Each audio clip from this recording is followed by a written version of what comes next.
სალამი, მოგესალმებით, ვაგრძელებთ ჯონ მაკარტურის საუბრების ქართულ ენაზე ატვირთვას, ეს არის ბიბლიური კითხვები და პასუხები.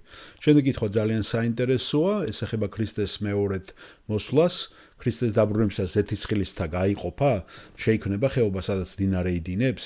გამარჯობათ პასტორ მაკარტურ, მე ქევინი მქვია და ეს კითხვა მამაჩემისგან მოდის. მე ვცდილობდი ესაიას 35 თავიდან მომეძებნა ეს და გამეცა პასუხი. და მე მაინტერესებდა, როდის მოვა ქრისტეს მეორედ მოსვლა და მართლაც უდაბნო ყვავილებითა და მცენარეულობით აყვავდება?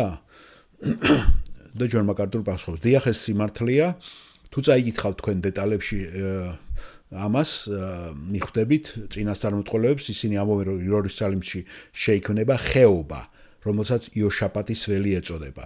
ეს იქნება აღმოსავლეთ დასავლეთის ხეობა, ზეთისხილის მთა გაიყოფა და შეიქმნება ხეობა და მდინარე გაედინება ამ ხეობაში, გორაკზე, იერუსალიმის უკან, ძალიან ქვემოთ. იცით, იერუსალიმი თითქმის 1 მილის სიმაღლეზეა, ხომ? ესე იგი განშენებული. მკვდარი ზღვა 1500 ფუტის დაბლა და ეს უბრალოდ მკვეთრი ვარდნაა და წყალი იქ ჩაედინება, აყვავდება და უდაბნო ვარდივით აყვავებას დაიწყებს. ესე იგი მკვდარი წყლიდან წამოვა მდინარეო.